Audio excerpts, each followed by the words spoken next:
Today we're talking about one of my favorite topics. It may seem a little obscure, but I think it's something that'll hit home to a lot of you.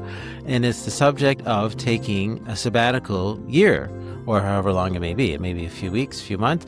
In my guest's case, she's looking at 6 months. Might turn into longer than that, but let's find out. So Julianne Benford is my guest here today, and we've known each other for a while in the Puttyverse, and she posted a thing not too long ago, just really about a month ago, that, hey, everybody, I'm taking a sabbatical. I'm taking a few months off of her work. And this is coming from someone who never done anything like this before, who's just, worked since she finished school and her master's degree and everything else. So you can imagine quite a shift. And right away, that triggered in my mind, I want to know more about this. Tell me the backstory, what led you to this decision, what your plans are, and how you're approaching the changing relationship with time and commitments and routine. Imagine you don't have to get up at whatever it is in the morning and trudge off to work, even if you like your job, but still you don't have to do those things. It's different.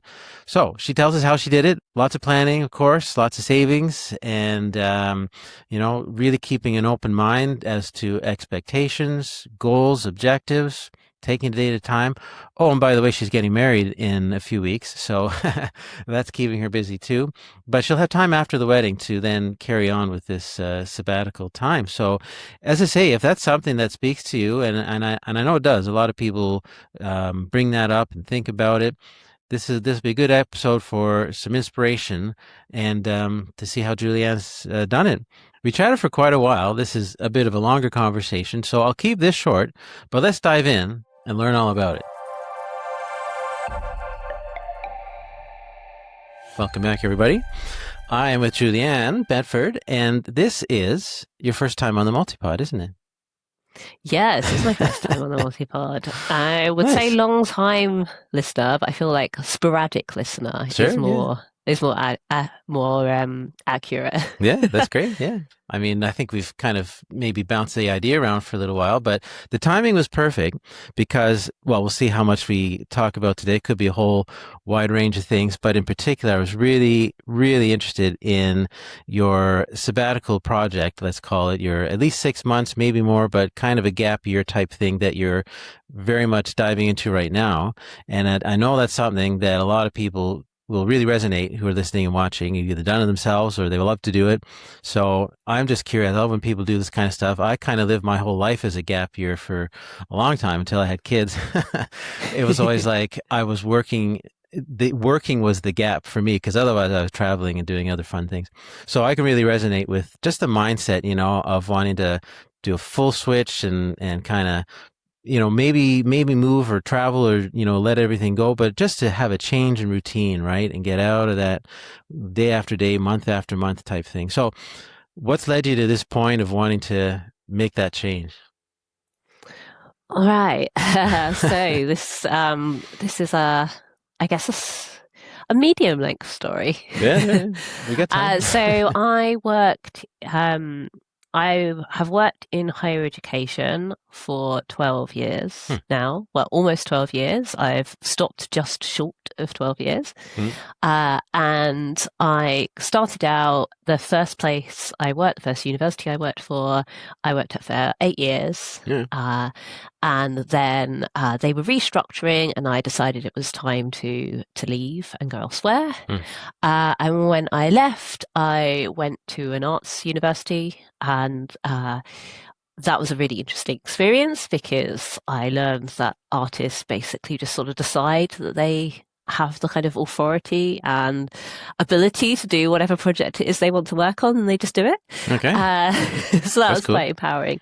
And I also had a really amazing job where I was running a communications platform and networking events for students, a lot of them creative or in some way connected to creativity. And I was managing a team and I really enjoyed that job, but I couldn't keep it because it was a maternity cover. another post. So then I moved on to another job. At the same time, I developed a chronic illness, and it was one of these situations where I was diagnosed with one thing, but actually there was also something else going on as well, and that caused a lot of pain and difficulty in my life. And basically, over the couple of years in which I had this issue, my life just got smaller and smaller and smaller, to the point where it was work, try to sleep, and nothing else really. Trying to keep up with social obligations like friends and family birthdays. I was still able to go to my, I'm in a vocal ensemble, and I'm still able to go to our rehearsals because they are very nearby where I live, so I could walk there and back. But really, I wasn't getting to enjoy any of my interests. I wasn't able to finish any creative projects. And I found that to be deeply depressing and frustrating and difficult. And at its worst, there were a couple of periods, a few weeks, where I was only sleeping like 2 nights a week. Oh, really? Because of the pain. It was not great. And I had, tried to get medical help for this. Eventually, I ended up paying for private treatment, which ended up being a relatively small amount of money. To entirely fix the problem. Really? Okay. And I was cured from the chronic pain element of it. So my body is still not what it was. It will never be the same again. I do have a permanent health condition now, but the worst parts of it have been fixed, because it was a particular issue. Wow. I had a trapped nerve that has been untrapped. So now I'm feeling much better. There's a lot of things I kind of need to sort out health wise. Like, it just completely messed up my relationship with sleep. Like, that just had a knock-on effect of everything health-wise, the ability to exercise and mental health aspects of it as well. But essentially, I found that I'd gone such a long period of time without really getting to enjoy my life and all of my many interests, and even writing, which has been like my primary interest for as long as I can remember, really. I wasn't really able to do it. I was able to read other people's work and do tiny bits of writing, but working on longer projects like I used to was just completely out of the window. And my health was getting better, and I was just continuing to have this whole, I was just feeling really angry, really, to put it bluntly. Makes sense, yeah. Really angry and frustrated because I had lost, where we, like, 4 years at this point, of what I felt was sort of like my potential and my ability to turn my ideas into something solid, even if it's not final, to work on them. I had this period of time where I just couldn't really be myself to the fullest. And in the meantime, I had saved quite a bit of money. So I'd bought my house with my partner in October 2019, which was good timing for COVID, because we were living in our house, which is a small house by North American standards. It probably is a tiny house. By UK standards, it's it's on the small side for a house, but it's not it's not that unusual. But probably by North American standards, it's a tiny house. In fact, I've got quite into watching tiny house videos on YouTube, and I see ones all the time which are either the same size as my house or bigger. Like, I've seen a lot of tiny houses. I'm like, that's definitely bigger than my house. Like, that kitchen is like twice the size of my kitchen. Wow, that's all right. That's all you need, Yeah. Are you in London or like the outskirts? I'm in London. So buying a house in London is already quite an achievement. And I love my area, and the more time I spend living in this place, the more attached I get to it, and I think it's quite unlikely that I would want to leave. Unless I suddenly came into an enormous amount of money. True. But realistically, within how I want to spend my life and what I want to prioritize, this is probably it. But having bought the house and not having any ambitions to kind of upgrade it to a bigger house, quite happy where we are now. My partner makes comics, so we have a lot of boxes of stock for him in the house. Yeah, might as well. But yeah, anyway, over this period of being ill, I obviously wasn't spending very much money. We did attempt to go on holiday a couple of times. We went on holiday to get engaged. Yeah, that's right. Congratulations. In 2024. Okay. Thank you. We're getting married in a couple of months. It's coming along quite quickly.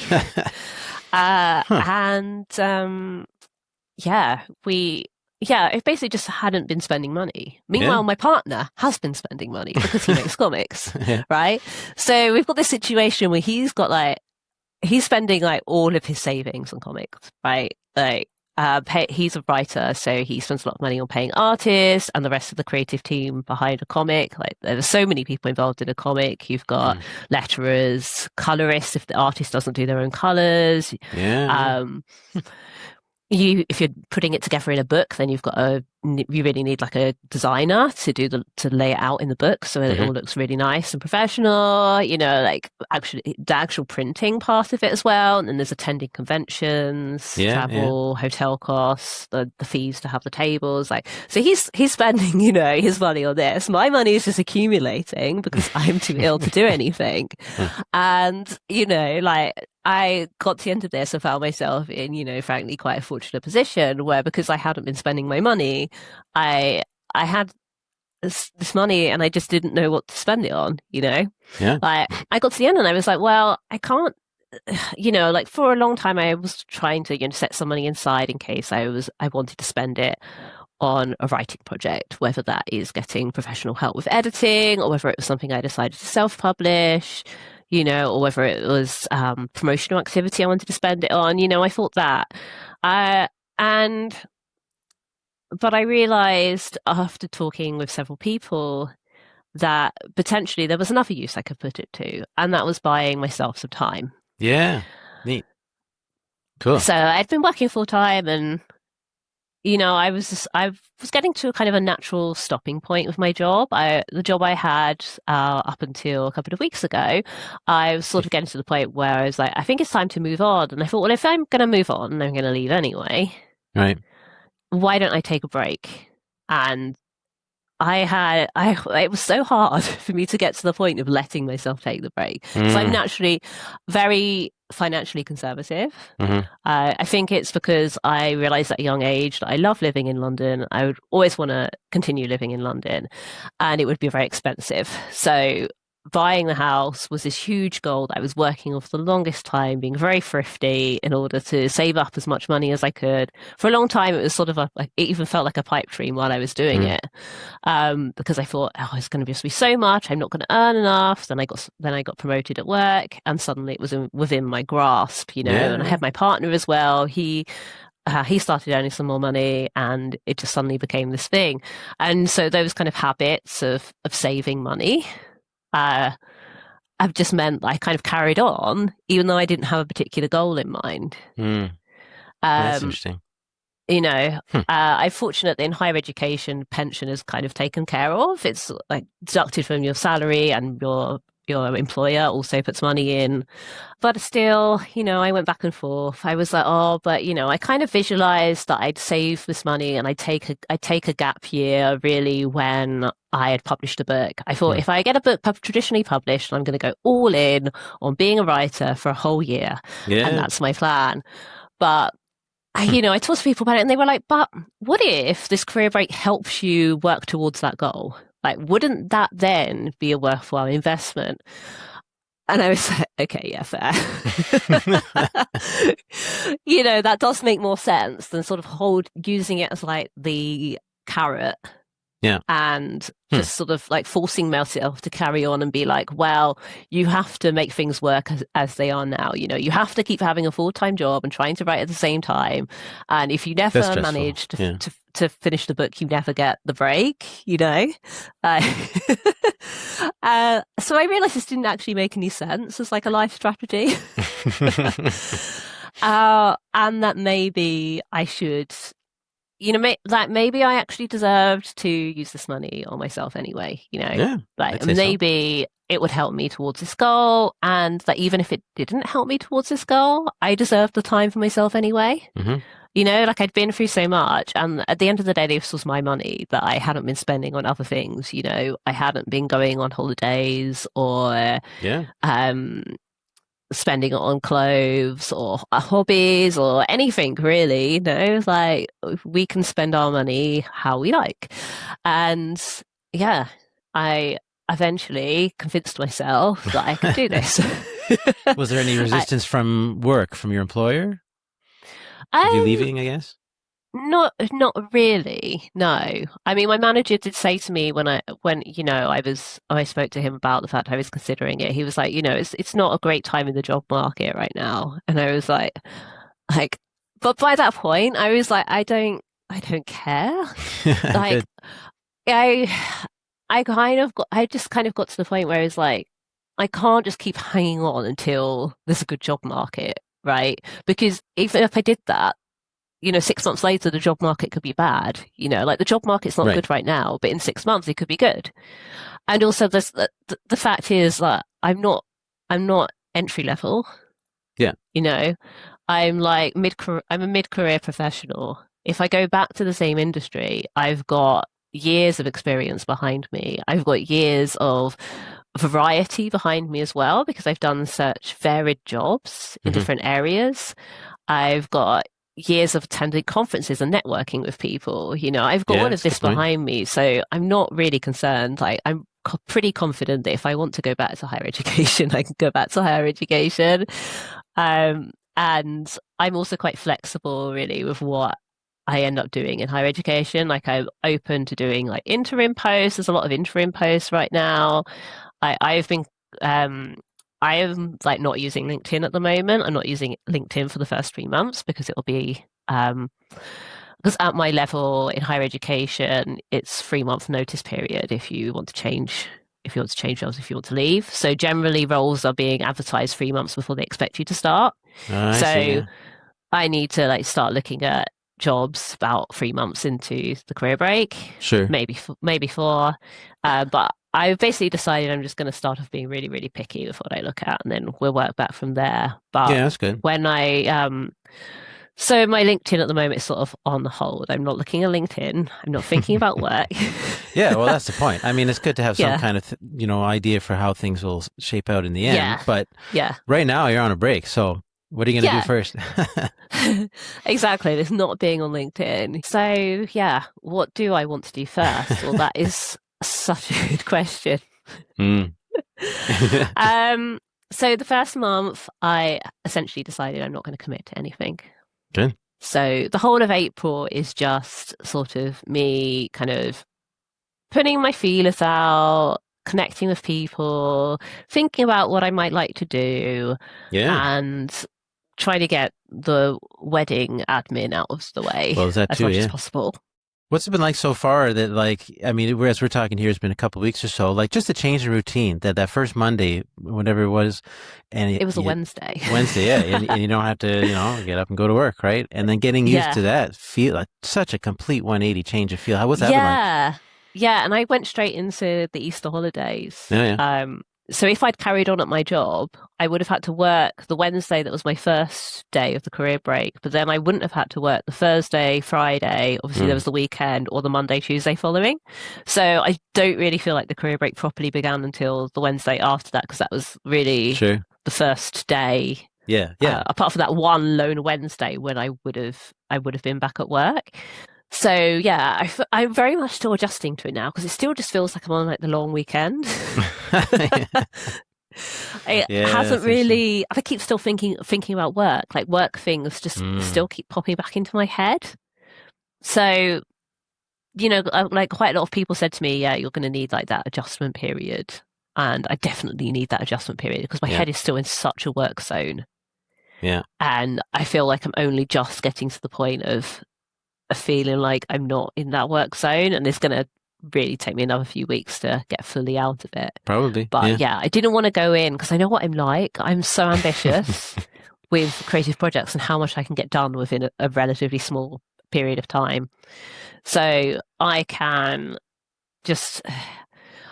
be like my own worst enemy by overscheduling myself and being like, right, on this career break, I want to write this novel and finish editing this novel and this novel and write this and do this other project and like make like a million pieces of art and just set myself overly ambitious goals. And I wanted to really feel out how much I could actually do, because I haven't had this much freedom of time ever, yeah. I didn't have a gap year between school and university or after university. I went straight from school, finished at 18, went straight into university.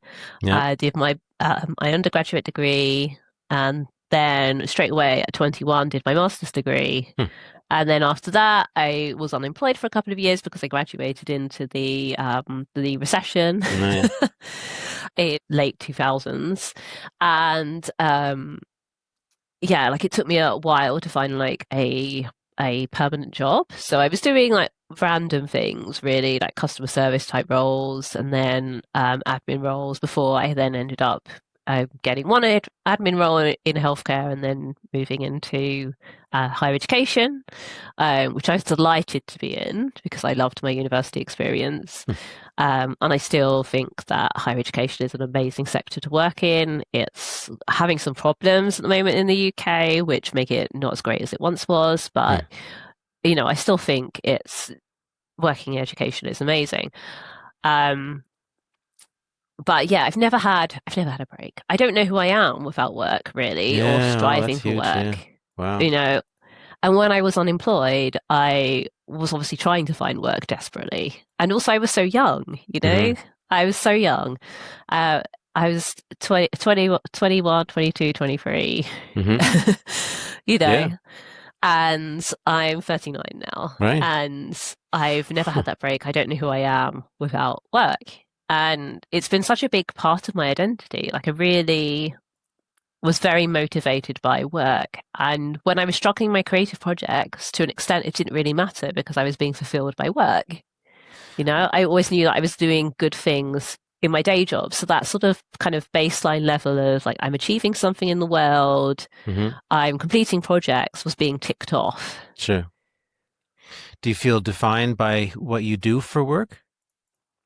Like that's your identity?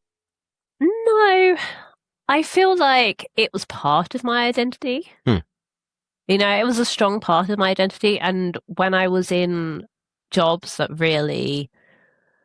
I felt like a strong connection to, that would then be a stronger part of my identity. You know what I mean? But I feel like what happened is because of being ill, it just became like much more of my identity than it had been previously. Because previously, you know, how I spent my time was, and this is going to make me sound like such a workaholic, but I was, so it's right. I would like do my job 9 to 5, and then back in like the job I had pre-COVID, I would like stay in my office till like 6:30 p.m. like working on a writing project before going home. Or if I did go straight home, like I might write in the evening. Like I sometimes wrote on my lunch breaks. Like I would write at the weekend. So I haven't even really had weekends for most of my life because I would get up at the weekend and write. And my partner is the same, you know, like he has a full-time job as well. So he would be getting up and writing on the weekend. And so unless I had like a social obligation that meant I couldn't get up and write first thing, that was what I would be trying to do. And so I haven't had a relaxed attitude to life. A lot of it. I mean, that's the biggest change of all, I'd say. I mean, how does it feel so far?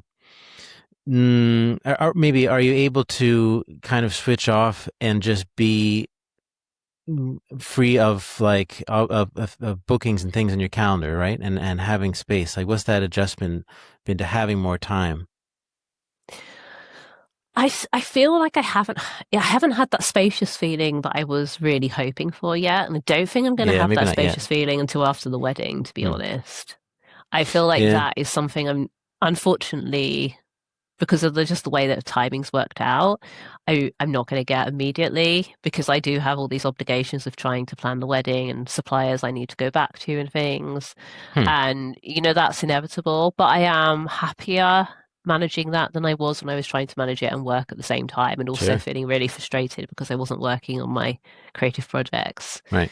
So, well, it's interesting. It's a different kind of work, you could say, and tasks, obviously the wedding, and maybe it'll help you ease into it, because when is it, in June sometime? Yes, in June, yeah. So, in a couple months, and then you'll still have time after that. But at that point, your job at that point will be like at least a couple months in the past. So maybe that's a good way to kind of ease into what do you do with all this extra time and without the obligations and commitments. Yeah, that's what I'm hoping. Yeah. And in a way, it's nice to sort of have something still going on, Like, I am enjoying the wedding planning. And as I say, I'm enjoying it a lot more now that I'm not having a job at the same time. But yeah, there's a lot of like interruptions, when I have to like leave my phone in another room when I just want to like sit down and read my book or do some writing or something, because otherwise I will get an email or a message from somebody about the wedding. I hate task switching. It's something I've realized about myself. Like, people like generally, like, task switching is very draining, but I particularly hate task switching. I hate being interrupted by a different task when I'm already working on one. So I was like, no, this is the way I have to manage it. You can only talk to me about this at these specific times, because otherwise, like, you're not paying attention to what I've put on my calendar, how I planned my day, which is fair enough. But yeah, So yeah, I'm hoping after the wedding, things will feel a bit more spacious. And there's some projects I think I'm only going to start working on after the wedding, just because I really want like uninterrupted time. I want that to be my number one priority. And at the moment, my number one priority has to be the wedding, because there's a lot of like final things that need to be done. So I do have to let it intervene in my plans sometimes. Sure. But that's how it goes. Well, are you thinking, do you want to set like an objective or goals for at the end of this leave that, things you may want to do for sure, but how you want to feel about yourself and your relationship with time and commitments and work, right? I mean, yeah. But you don't know right now, but are you open to seeing how that resolves itself maybe after whatever it is, 6 months or so? Yeah, definitely. So I would say loosely my goals are exactly that, but I want to know who I am without work, for starters. I want to make some decisions about my future with work. Yeah. I feel like it's quite likely I'll probably want to do this again at some point. So that's another thing to sort of gear my life around, saving up to do another career break, thinking about how far in the future I'd want to do it. It probably wouldn't be for several years, because I need to like commit to whatever I'm doing for work for a longer period, or do I want to work in a different way? Do I want to try and do things differently work-wise? Yeah. And also just have a better understanding of like my capabilities when it comes to creative projects, and understanding how long things take. Like, I'm not good with time. I do not intuitively understand how long things take. With creative projects, it's particularly challenging, because if you're doing something you haven't done before, how are you going to know how long it will take you personally to do it, right? There's also the commitment issue, like, I'm reluctant to commit to things if I don't know that I am going to be able to deliver on them. You've talked about this yourself in previous podcasts. Like, I only want to commit to things I know I can follow through on, or where it's a learning experience where the outcome isn't definite, and so it's fine if I don't produce a particular fixed output. Sure. Yeah.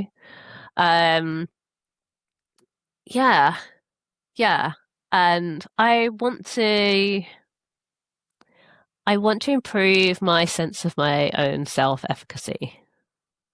So essentially, like productivity?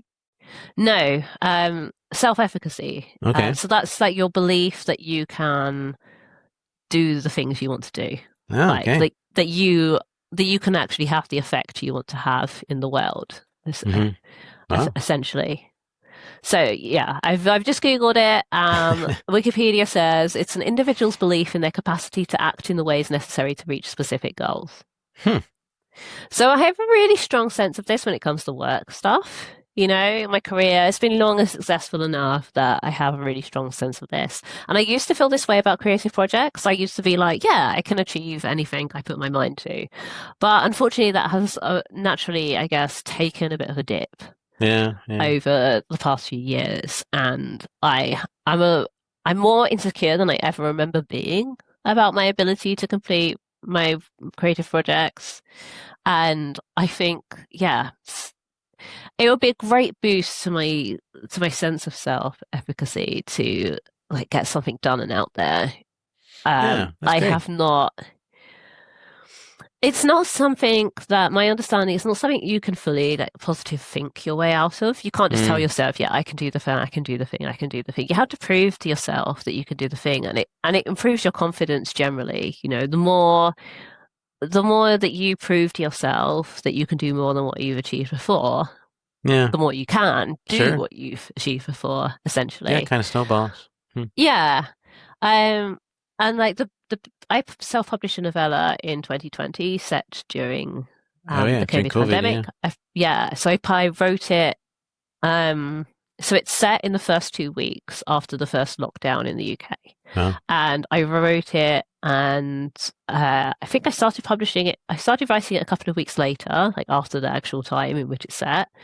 And then I self-published it in August of that year.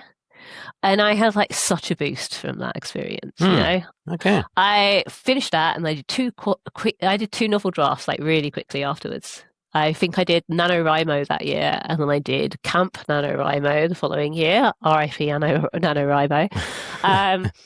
And yeah, I finished those, and I was feeling so good when all of the health stuff then kicked in. So I know that works. And I've also seen that on a smaller scale with projects, right? Like a couple of months ago, I finished knitting a tiny, tiny scarf. Okay. It's a tiny scarf pattern that's very popular right now. It's called the Sophie scarf by the designer Petite Knit. If you want to look it up, anybody's watching this. It's a really, really tiny scarf, so it's quite quick to produce. But I finished it, and I was so hyped afterwards. I basically immediately cast on my next project. And I feel like if I keep that momentum up, I'll probably finish several knitting projects this year. So it's that.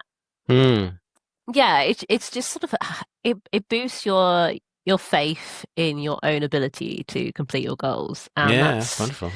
That's the thing that I really feel like I'm lacking. I need to do that again. I need to get my confidence back up, Well, if that's the only, or at least certainly the greatest thing that emerges that comes out of these, this break, that would be wonderful to, find that in yourself, to experience it.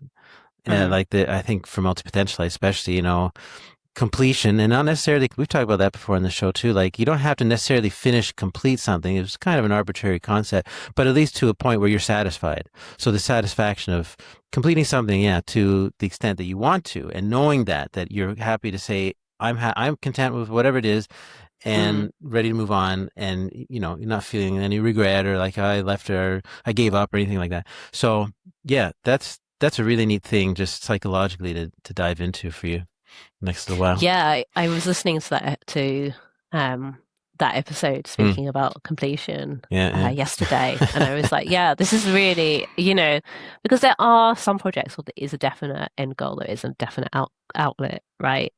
Or output, there is something you want to bring into the world. And for me, when I have all these ideas in my head and I'm not bringing any of them to life, right? Some of them I'm just like, oh, that's a cool idea I had, and maybe I'll have enthusiasm about it for 2 days, and I'll think, yeah, no, that's not realistic, I'm not going to do that. Or I think I might do that in a couple of years. There's lots of things like that, but I have to be creating things. I have to be bringing some of my ideas to life. Otherwise, I'm not happy. I feel frustrated. I feel like all of this energy inside me is not being properly directed, and it's not coming to anything. It's not benefiting me. It's not benefiting the world. I just feel really frustrated. So yeah, I am comfortable with the concept of completion, and what that means for me in different circumstances. Because sometimes if your goal is just to learn something, Yeah. learn a new skill, uh, learn a language, learn how to, kind of figure out a new interest. Sometimes there isn't a straight completion point because you're just sort of noodling around with it and figuring out where you want to go with it. And sometimes you'll just sort of naturally get to a point where you're like, okay, I'm happy with what I learned with that. You haven't made anything, but you have developed something for you personally out of that, whether that's knowledge or the skill, or whatever, And there's lots of things I've had that experience with, like I dabble in language learning, even though like I don't have any particular goal for it. Mm-hmm. I literally just like language learning. I've listened to a lot of language learning advice where they're like, pick a subject that you want to learn to talk about in the language. And this is like irrelevant to me because I just want to learn the language for the sake of learning the language, Like I just get a kick out of making those new pathways in my brain. And occasionally, overhearing a conversation that I understand a little bit of, But there's no sort of end goal there. I'm not aiming to write a book in German or go and like work in France for a year or something. I just want to learn the language for the sake of it, and that's fine. Cool. But with creative projects, like I itch to have them be the tangible, finished thing. And there's just such a sense of like satisfaction, and that again, that self-efficacy thing of like proving to yourself that you could do it. And I just feel great afterwards. I feel like I could do anything.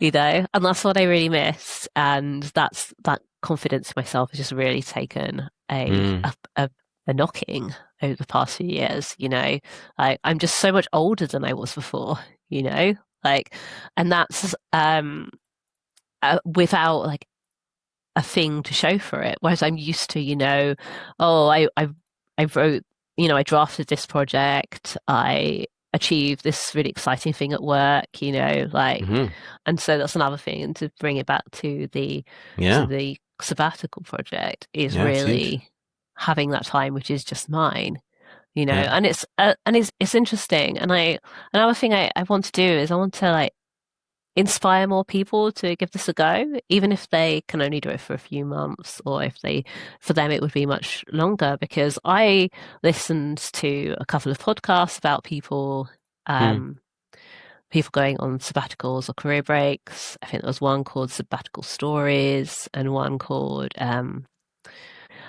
it's actually about leaps that people take. It's called Leap Like Me, but the first season of the podcast was about sabbaticals.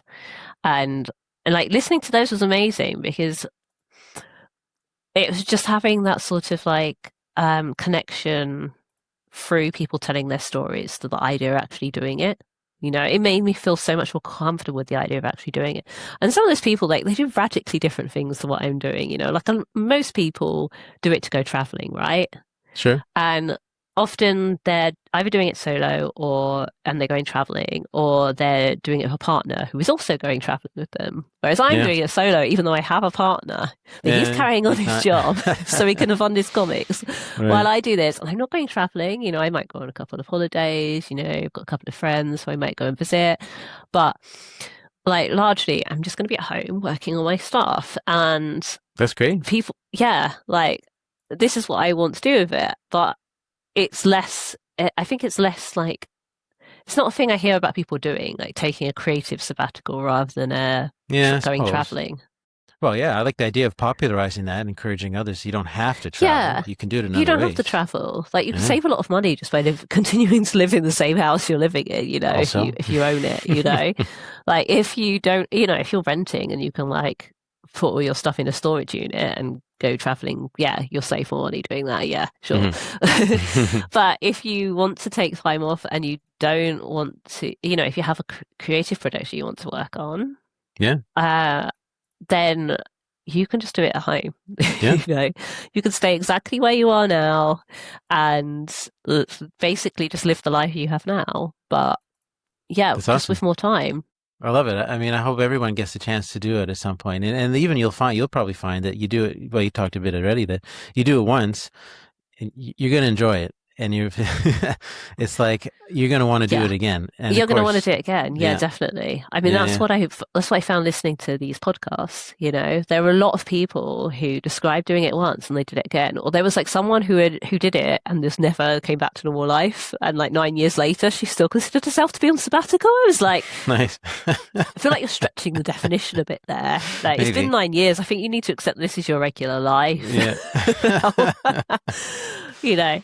Huh. But yeah, it's yeah, a lot of them were like, yeah, I did it once and now I'm going to save up and I want to do it again in 5 years, 10 years, whatever. There were a couple of cases, like there was one where the person who actually came on the podcast wasn't the one who took the sabbatical. So she was actually it was her husband who did the sabbatical. She was a life coach, and she had encouraged him to get coaching, and he ended up taking sabbatical from working in healthcare, I think it was. Hmm. And he did the sabbatical, and he just stayed at home and just potted around the house. Basically, he just did like all the DIY tasks, like building a shed and things that he never got around to in his everyday life. Yeah. And then he went back to work, and he realized that he wanted to go back to a previous type of work which he had found more fulfilling than the kind of direction he'd gone down. And, that was the conclusion. And he wasn't, planning on ever doing it again, but it had served that purpose for him, like Sure. there's, and that was really nice as well, because that was the first example I think I'd listened to of someone who hadn't gone traveling, Yeah. because there's a lot of, right, going traveling and you kind of feel like, oh, okay, is it only socially acceptable if you're going traveling, Right. after a while. But yeah, I want to encourage people, like, if it's within your means, and I feel like if you have a minimalist attitude towards stuff, then it's more likely to be within your means as well, and that's the thing that, Yeah. It's about being nimble. Yeah. yeah.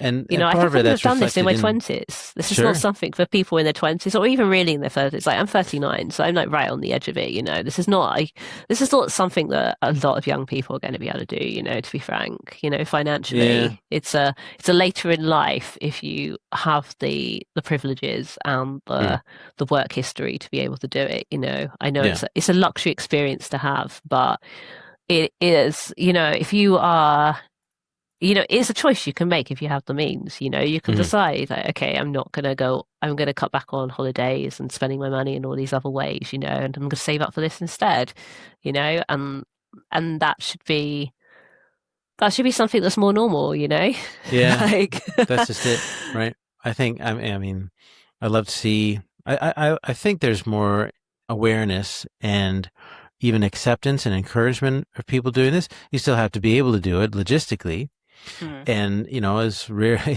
anything that happens overnight. But it's a hell of a goal to work towards for sure. But as I say, it's the acceptance and encouragement of it, that it's fine, that it's normal, and even that you should do it. yeah.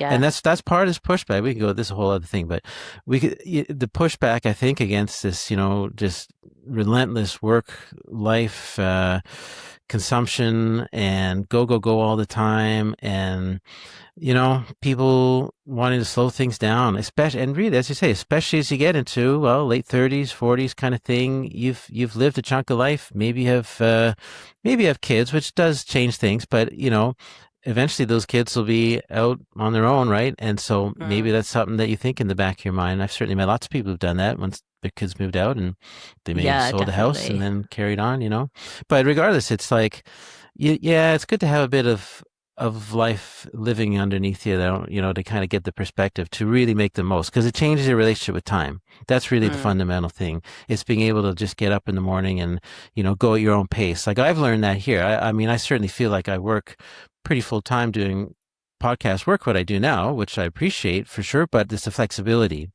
And if I'm slow, I work a lot slower in the morning. I kind of poke along. I'm still waking up. And by the time I get into the afternoon, I'm charging through the day, right? And like, if I was on some other person's schedule, well, you got to work when you got to work, right? I can't just kind of go and sit in the couch and read or something at 9:30 in the morning. But in this job, I can. And so, and everything, whatever you do, it's really how you approach work and life and your relationship with time, commitments, and trying to keep as much control of that, I think, as we can, is a very good goal. Yeah. And work towards having that control as well. Like, it's not, as I say, this isn't a very young person's game, right? Like unfortunately, especially in certain careers, it's actually becoming more of a thing that companies will allow you to do. Like I Yeah. hear of more and more companies who have like a sabbatical policy. It's had to save up the money to live off. Mm.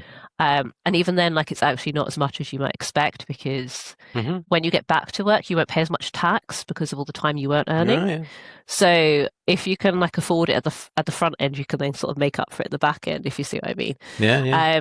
Because that's also something I'm looking forward to because I've started this with the tax year, right? Yeah, So right. like, so it's not going to hit me once I get a new job. It's not going to hit me as financially, ultimately overall as it might appear now. And also in working in higher education, academics go on sabbaticals, right? Mm-hmm. Yeah. The first place I used to work at, every academic got a one-term sabbatical every 3 years. Wow. In our department, and Huh. like that was like that's like a term like isn't that long, it's like 3 months, right? So, but still, they would get that, and it was supposed to be for working on their research or their practice if they were a practitioner rather than like a traditional academic. Right. And but they had that time where they didn't have teaching and they didn't have to mark assessments, and they would just get to focus on their, essentially their interest. Sure, yeah. Change Um, routine. Huh. yeah, but that's not available for professional staff. Yeah, that's You it. know, This goes to show that in some areas, some industries and domains, like it's normal, it's accepted, people have been doing it for yeah, years. Why can't that be more widespread? Hopefully it's getting yeah. there, but yeah. Well, this has been great. This is exactly what I was hoping for, is like really dive into it and get your perspective. I'm really happy for what you're doing. And the last question is, how can people reach out to you and connect with you if they want to chat maybe about gap year type experiences or anything else that you want to share? How can people reach you? Yeah, best thing is probably to email me, Sure. uh, Julianne at juliannebenford.com. Hmm. Uh, I am also probably most active on Instagram and Blue Sky, which is just at my name. I have a website, but it doesn't have a lot on it at the moment. Probably when some of my kind of firm up what projects I'm going to be working on, I will do some more stuff. Like one of the things I definitely need to do during this career break is sort out my website Huh? because I want to do something different with the way it's set up. But it's going to involve a lot of like messing around with security certificates and really Yeah. boring things. Yeah. Yeah, I have a YouTube channel where I talk about this is my kind of one ongoing project to read every book I own Right. because I have too many books. Basically a hangover from when I was a really active book blogger. I was given a lot of free books, Oh, yeah. and I am still working my way through those, as well as books, I've deliberately, acquired since. Library books, you name it. So yeah, I have a YouTube channel where I document that. So yeah, you can find me there if you happen to be interested in that very specific niche. Sure. There's like 200 other people who are, so Well, it's neat. Yeah, I mean, that's the whole other thing, but people check it out for sure. Because, like, what do you have, 700 books or something that you're trying to read? 700 unread books. Yeah, yeah, yeah. They're not all behind me in my Yeah. house. Like, about 300 are at my parents' house. Do you have a goal, a time deadline for when you want to get them read? Does that matter? No, no. I couldn't realistically set a deadline. Hmm. Like a lot of people do it as like a 1 year project, but they have smaller backlogs than me, to be Right. frank. I have a very high number. There, from what I can see, like where am I? I have a spreadsheet in my like master spreadsheet for my life. So I have this workbook. Basically, I just got really influenced by Joel Zablosky Hmm. and made like spreadsheets for everything in my entire I life. loved it. So I have like this master spreadsheet for I have this master workbook, I should say, for my entire life, and then tabs with different spreadsheets for different things. So like my to-do list, ideas for sabbatical, Oh, yeah, good. to to my project to read all my books. So yeah, on the tab I can see this is month 34. Uh-huh. So we're in year 3. Right. I've got 764 books remaining, except it doesn't include the ones I've read so far this month, and I think I've read 6, I want to say. Okay. So that should have gone down a little bit, but I tend to do the calculations right at the end of the month when I know what the final numbers are. And yeah, for most people that I've seen who have a similar number, it's taken like 4 to 5 years. But I didn't start with 700. I obviously started with a lot more. I started with a couple of hundred more, and I only counted up. Plus, you're still getting new books, right?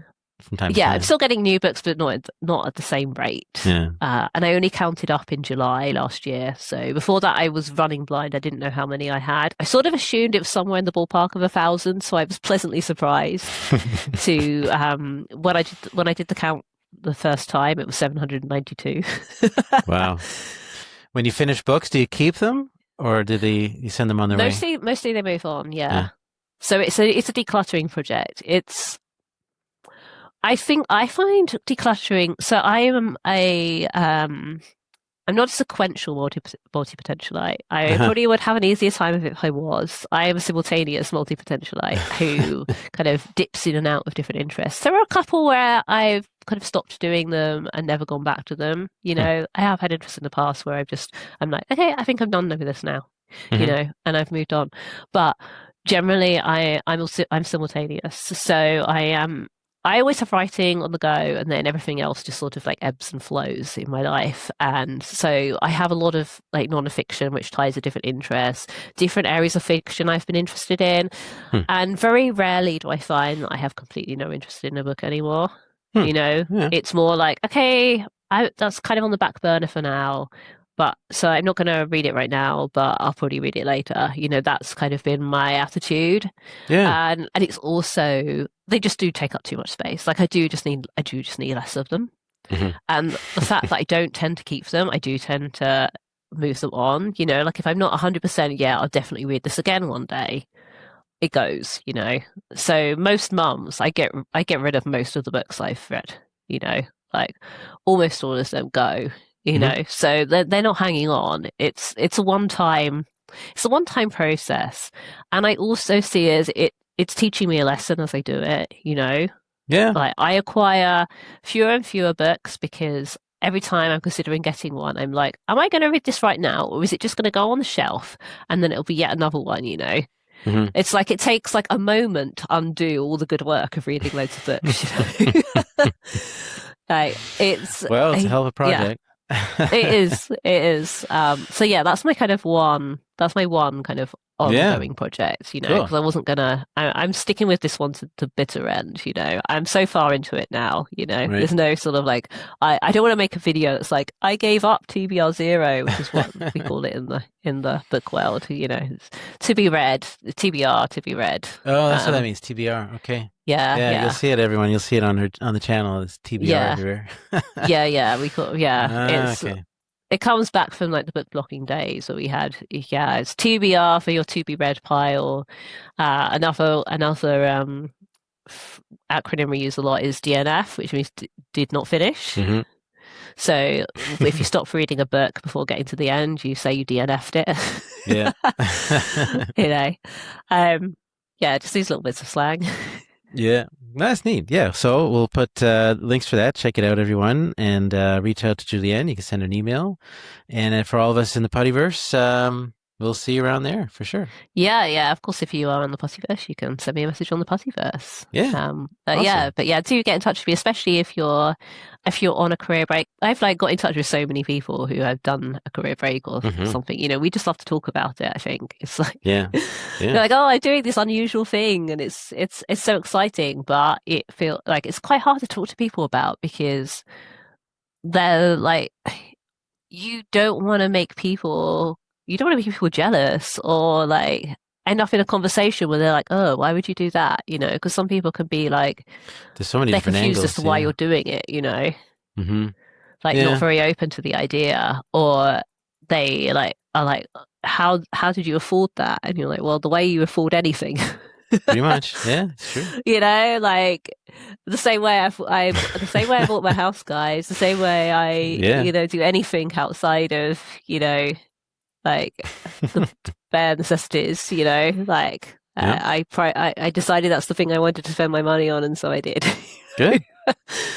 Yeah, it's nice to find people who, can understand that and share their experience, or curious at least. Yeah. Yeah, just the fact that it's a priority for you, because Yeah. it's also, if they're considering it, then it's become a priority for them.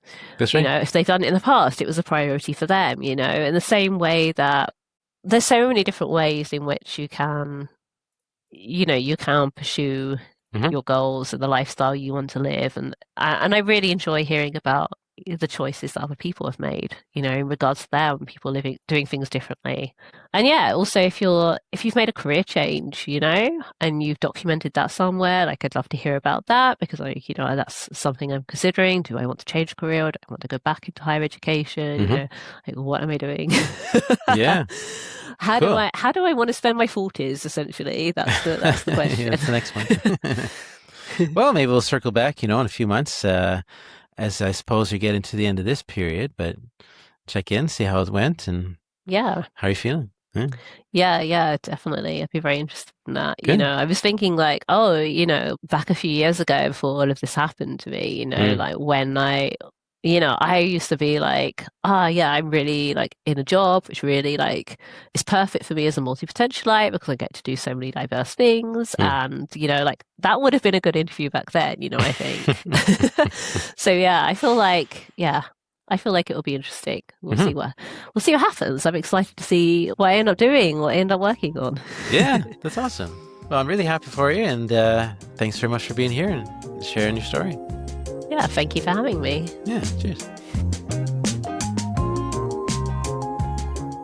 Thanks to my guests for being with us today, and thank you for joining us as well. Remember, you can find the Multipod either in your favorite podcast app in audio form, or pop over to YouTube. The vast majority of our episodes now are in video form, so you can watch us there as well. Either way, however you prefer to enjoy the Multipod, make sure you subscribe and have us in your list of favorite podcasts so you don't miss any new episodes. The Multipod publishes on the 1st and 15th of every month. And don't forget, we have a website as well, themultipod.com, where you can find the episode archive of our show, which goes all the way back to 2018. I encourage you to check it out. I'm sure you'll see some familiar names and faces there. Final thing, reach out. Contact our guests, whether our guest today or any of the guests that you've heard here on the Multipod. Send them an email, send them a message. They'd love to hear from you. Even if it's been months or years since, I really encourage you to make that connection. And you can always write to me as well. Send me your comments, send me your suggestions for guests, and that can include yourself too. I would love to hear from you. We'll see you next time.